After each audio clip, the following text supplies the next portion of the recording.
ఓం నమ శివాయ. ఓం నమో నారాయణాయ. ఓం శ్రీ స్వర్ణాకర్షణ కాల భైరవాయ నమో నమ. నరదృష్టి నివారణ కాల భైరవాయ నమో నమ. ఓం సూర్య అరిష్టేతు సంప్రాప్తే సూర్య పూజాంచకారయేత్. సూర్య ధ్యానం ప్రవక్ష్యామి ఆత్మదోషపీడోప ఉపశాంతయే. హరి ఓం. మా ఛానల్కి స్వాగతం. చూస్తున్న వీక్షకులకు, ప్రేక్షకులకు, ప్రియ కాళభైరవ భగవద్బంతులకి స్వాగతం పలుకుతూ మమ్మల్ని ఎంతగానో ఆదరిస్తూ ఉండబడినటువంటి ప్రియ సోదరీమణులకు అందరికీ కూడా, సనాతన ధర్మ వీక్షకులకు, సంరక్షకుల అందరిపైనను రథసప్తమి అనగా సూర్యుడి యొక్క జయంతి సందర్భంగా అందరికీ నిండు నూరేళ్ల ఆయురారోగ్యాలను ప్రసాదించాలని, ఎవరికి కంటి సమస్యలు, దేహ సమస్యలు, ఆత్మ సమస్యలు, అనారోగ్య సమస్యలు వాళ్ళకు రాకుండా సంపూర్ణ ఆయురారోగ్యాలు ప్రసాదించాలని సూర్యభగవానుని వేడుకుందాం. 16వ తారీఖు 2వ నెల 2024 నుండి 29/2/2024 వరకు పుట్టినటువంటి వారందరికీ కూడా ముందస్తుగా జన్మదిన శుభాకాంక్షలు. గతంలో వివాహం చేసుకున్న వారికి వివాహ వార్షికోత్సవ శుభాకాంక్షలు. ద్వాదశ రాశుల్లో గ్రహ గమనాన్ని ఒకసారి వీక్షింపచేద్దాం. మేషరాశిలో గురు సంచార స్థితి, కన్యరాశిలో కేతు సంచార స్థితి, మకర రాశిలో కుజుడు, బుధుడు మరియు శుక్ర సంచార స్థితి, కుంభరాశిలో రవి మరియు శని సంచార స్థితి, మీనరాశిలో రాహు సంచార స్థితితో ద్వాదశ రాశులలో గ్రహ గమనాలు ఫిబ్రవరి ద్వితీయార్థంలో ఈ విధంగా ఉన్నాయి.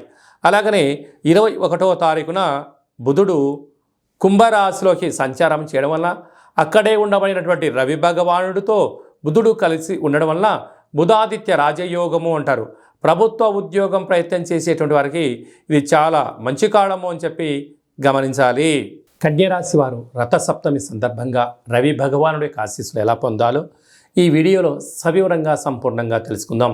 కన్యరాశిలో ఏ నక్షత్రాలు వస్తాయనగా ఉత్తరా నక్షత్రంలోని 2, 3, 4 పాదాలు, హస్తా నక్షత్రంలోని 4 పాదాలు, చిత్తా నక్షత్రంలోని 1, 2 పాదములు కలిపితే కన్యరాశి. కన్యరాశి యొక్క అధిపతి బుధుడు. చాలామందికి పుట్టినటువంటి కాల సమయంలో డేటా బర్తులు లేనటువంటి కారణం వలన పేరు యొక్క మొదటి అక్షరాన్ని అనుసరిస్తూ ఆ రాశిని తెలుసుకునే ప్రయత్నం చేద్దాం. ఏ అక్షరానగా టో, పా, పి, పు, ష, అణ, ఠ, పే, పో అక్షరాల వారందరూ కూడా కన్యరాశి జాతకులే. కన్యరాశి యొక్క అధిపతి బుధుడు. వీరు రవి భగవాను యొక్క ఆశీస్సులు పొందగలిగానంటే ఆ రథసప్తమి రోజున సూర్యారాధన, సూర్య భగవానికి అర్ఘ్యం వదిలిపెట్టడము, చక్కెర పొంగలి పాయసం ఏర్పాటు చేయడం వలన బుద్ధి, జ్ఞానము, ఆరోగ్యము, సంపూర్ణమైన దేహదారుఢ్యం కలుగుతుందని చెప్పి గమనించాలి. రాశిలోని కేతు సంచార స్థితి ఉండడం వలన చిన్నపిల్లల మనస్తత్వంగా లేకుండా హుందాగా, బ్రాడ్గా, దూర విజన్ ప్రయాణంతో మీరు ప్రయాణం చేయగలిగితే వృత్తులలో, ఉద్యోగాల్లో అద్భుతమైన విజయం మీ సొంతం కావడానికి అవకాశాలు ఉన్నాయి. 5వ స్థానంలో కుజుడు, బుధుడు, శుక్ర సంచార స్థితి కారణం వలన నూతనంగా వివాహమైన వారికి పుత్రిక సంతాన యోగం, పిల్లల యొక్క చదువులు, పిల్లల యొక్క అభివృద్ధి, మీ తల్లిదండ్రుల నుంచి రావాల్సినటువంటి స్థిర చరాస్తులు మీ సొంతం కాబోతున్నాయని చెప్పి గమనించగలగాలి. 6వ స్థానంలో ఏడాది తర్వాత రవిచేత శని భగవానుడు సంచారము చెయ్యడం వలన రుణ సమస్యలు, రోగ సమస్యలు, శత్రు సమస్యలు పొంచి ఉన్నాయి. ఆయుధాలతో, పంచభూతాలతో దయచేసి చెలగాటం ఆడవద్దు. వాహనాలతో దయచేసి రోడ్డు క్రాస్ చేసే విషయంలో కానీ అతివేగం పనికిరాదని చెప్పి గుర్తుపెట్టుకోవాలి. 7వ స్థానంలో రాహు సంచార స్థితి ఉండడం వలన నూతనమైన వ్యాపార కార్యకలాపాలు ప్రారంభించిన కాల సమయంలో మీకు తెలిస్తేనే మీరు పనిని ప్రారంభించండి, తెలియకపోతే సలహాలు తీసుకోండి.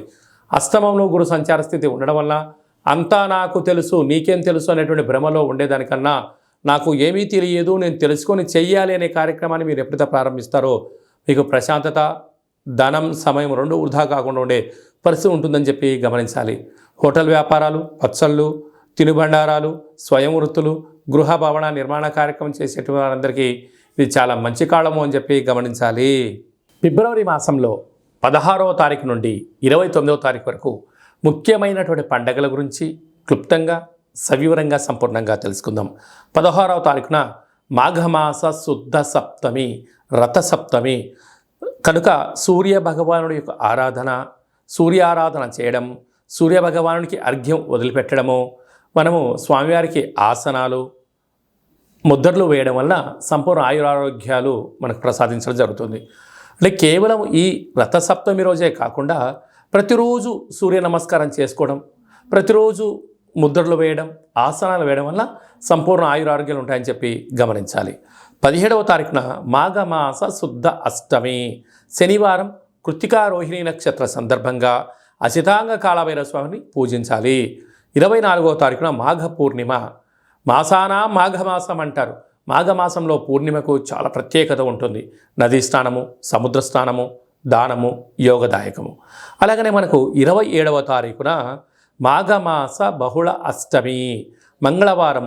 ఈ 3 అంటే శుద్ధాష్టమి, బహుళాష్టమి, పూర్ణిమ, ఈ 3 విశిష్టమైన పండుగలంతా కూడా ఫిబ్రవరి నెలలో ద్వితీయార్థంలో రావడం వలన అసితాంగ కాళభైరవ స్వామివారిని పూజించడం వలన సంపూర్ణమైన అష్ట కష్టాలు తొలగిపోతాయి, అష్ట ఐశ్వర్యాలు కలుగుతాయని చెప్పి గమనించాలి. కనుక కాళభైరవ స్వామి నామస్మరణ, ఇంట్లో కూష్మాణ దీపము, కాళభైరవ దీపము, ముడుపు కట్టడము యోగదాయకం. అవన్నీ కుదరనటువంటి పక్షంలో ఈ కింది నెంబర్ సంప్రదించినట్లయితే మీ పేరుపైన భగవంతుడికి అర్చన, అభిషేకము, హోమము, కూష్మాండ దీపము మీకు చేయించి వీడియో కాల్ ద్వారా చూపించి ప్రసాదాన్ని కూడా మీకు పంపించడం జరుగుతుందని చెప్పి గమనించాలి. ఇంకనూ మనం విజయం సాధించగలగాలి అన్నట్లయితే ఈ యొక్క పాత్ర కంచు పాత్ర అంటే మనకు రాసులు 12 ఎలా ఉంటాయో 12 రాసులను ఇందులో అచ్చు వేయడం జరుగుతుంది. అంటే ఈ యొక్క పాత్రను ఇంట్లో పెట్టుకొని ప్రతిరోజు మనం ఏం చేయగలగాలి అన్నట్లయితే ఓం కాళభైరవాయ నమః అనేటువంటి మంత్రాన్ని ఉచ్చరింపచేయాలి. అనగా కాలాన్ని శాసింపజేసే శక్తి కాళభైరవుడు భగవంతుడు ఉంటుంది. ఉదయము, మధ్యాహ్నము, సాయం, సంధ్య, నిశారాత్రి ఎప్పుడు పిలిస్తే అప్పుడు పలికే ఏకైక భగవంతుడే కాళభైరవ స్వామివారు. కాళభైరవ స్వామివారిని పూజించడం, స్మరించడం వల్ల సకల భూత ప్రేత పిశాచ సకల దుష్టగ్రహాలు, నరదృష్టి గ్రహాలు, సంపూర్ణమైనటువంటి అష్ట కష్టాలను తొలగిపోయి అష్టైశ్వర్యానికి స్వాగతం పలకడము, సకల ప్రయోగాలు, దుష్ట ప్రయోగాలు కూడా తొలగిపోతాయని చెప్పి గమనించాలి.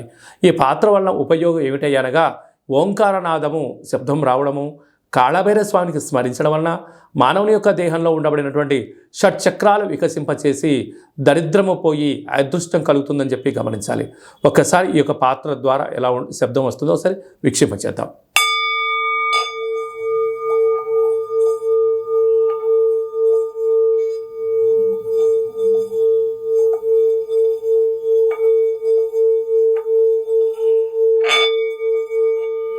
ఇలాగా ఓంకార శబ్దాన్ని మనం చూసాం. అలాగా శబ్దద్వర్థం వలన సకల అష్టకష్టాలు తొలగిపోతాయి, అష్టైశ్వర్యాలు కలుగుతాయని చెప్పి గమనించాలి. ఈ యొక్క కంచు పాత్రతో పాటు ఒక కాళభైరవ స్వామి యొక్క పిరమిడు, డాలరు, కంకణము, విగ్రహము, అలాగనే మీకోసం ప్రత్యేకంగా కాళభైరవ హోమాన్ని ప్రత్యక్ష ప్రసారంగా వాట్సాప్ కాల్ ద్వారా చూపించి మీకు అందజేయడం జరుగుతుంది. మీ పేరుపైన కూష్మాండ దీపం కూడా పెట్టడం జరుగుతుంది. ఆసక్తి గలవారు ఈ కింద నెంబర్ని సంప్రదించవచ్చు. అలాగే మీ వ్యక్తిగత జాతకం తెలుసుకోవాలనుకుంటున్నారా?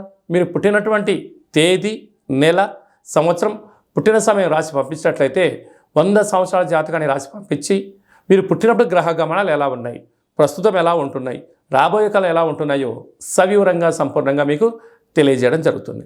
అలాగే చాలామందికి డేటా ఆఫ్ బర్త్లు లేనటువంటి వాళ్ళు ఎవరైనా ఉన్నట్లయితే మీ పేరు యొక్క మొదటి అక్షరాన్ని అనుసరిస్తూ ఆ రాశిని తెలియచేస్తూ కాళభైరవ ఉపాసన చేత భూత భవిష్యత్ వర్తమానాన్ని తెలియచేస్తూ మీ జాతకం చెప్పించుకున్న ప్రతి ఒక్కరికి కూడా మన యొక్క కాళభైరవ స్వామి యొక్క దేవాలయంలో అర్చన, అభిషేక, హోమ కార్యక్రమాలను కూడా చూపించి మీతో స్వామివారికి నమస్కారం పెట్టించడము, స్వామివారికి ఆశీస్సులు మీకు ప్రసాదింపజేయడం జరుగుతుంది అని చెప్పి గమనించాలి. ఆసక్తి గలవారు అపాయింట్మెంట్ తీసుకొని సంప్రదించగలరు. అలాగే మీ అబ్బాయికి కానీ అమ్మాయికి కానీ ఎంత ప్రయత్నం చేసినా వివాహం అవ్వడం లేదా, ఎందుకు అవ్వట్లేదో తెలుసుకొని వచ్చినటువంటి జాతకము, వధూవరుల జాతకాలు, జాతక పొంతన చూసి వీరికి వివాహ యోగము, సంతాన యోగము, ఎలాంటి యోగాలు ఉన్నాయో తెలియజేయడం జరుగుతుంది. అలాగే గతంలో వివాహమైన దంపతులు తరచూ గొడవ పడుతున్నారా? వారి జాతకంలో కానీ పేర్లో కానీ ఏమైనా స్వల్పమైన మార్పులు చేయడం వలన వాళ్ళు పార్వతీ పరమేశ్వరులాగా కలిసి ఉండేటువంటి ఆధ్యాత్మిక సలహాలు, సూచనలు కూడా ఇవ్వడం జరుగుతుంది. అలాగనే మీకు అబ్బాయి కానీ అమ్మాయి కానీ పుట్టినప్పుడు ఎలాంటి పేర్లను పెట్టాలో మీకు తెలియజేయడం కూడా జరుగుతుంది. చాలామందికి కాళభైరవ మంత్ర సాధన ఎలా చేసుకోవాలి, కాళభైరవ స్వామికి ఆశీస్సులు ఎలా పొందాలి అనుకుంటున్న వారందరికీ కూడా మన యొక్క దేవాలయంలో కాళభైరవ స్వామి యొక్క మంత్ర ఉపదేశం ఇవ్వడము, కాళభైరవ స్వామి ఆశీస్సులు ఎలా పొందాలో సవివరంగా సంపూర్ణంగా తెలియజేయడం జరుగుతుంది. అనేక మందికి మీరు పుట్టినటువంటి రోజున, మ్యారేజ్ డే రోజున మీరు అర్చన అభిషేకం చేయించుకోవాలనుకుంటున్న వారందరికీ కూడా మన యొక్క కాళభైరవ స్వామి యొక్క దేవాలయంలో మీ పేరు పైన స్వామివారికి అభిషేకము, అర్చన, కాళభైరవ హోమం కూడా చేయించడం జరుగుతుంది. అలాగే అన్నప్రసాద వితరణ కూడా చేయడం జరుగుతుంది.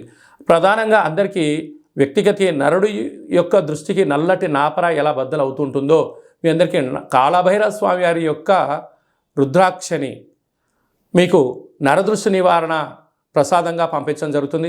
కనుక ఆసక్తి గలవారు ఈ కిందములు సంప్రదించి నరదృష్టి రుద్రాక్షను సంపాదించి ఆ యొక్క దుష్టగ్రహాన్ని దూరం చేసుకొని అదృష్ట లక్ష్మికి స్వాగతం పలకగలరు. అందరిపైనను కాళభైరవ స్వామి యొక్క ఆశీస్సులు, అసితంగా కాళభైరవ స్వామికి ఆశీస్సులు ఉండాలని కోరుకుంటూ ఆశీర్వచనం. ఓం కాళకాలాయ విద్మహే కాళాతీతాయ ధీమహి తన్నో శ్రీ స్వర్ణాకర్షణ కాళభైరవ ప్రచోదయాతు. అందరికీ నరదృష్టి నివారణ కలగాలని, అందరికీ చల్లని చూడు ప్రసాదించాలని కాళభైరవ స్వామి వేడుకుందాం. ఈ వీడియో మీకు నచ్చినట్టయితే లైక్ చేయండి, షేర్ చేయండి, మా ఛానల్ని సబ్స్క్రైబ్ చేసుకోండి, పైన ఆల్ అనే బటన్ కూడా తెలియచేయండి.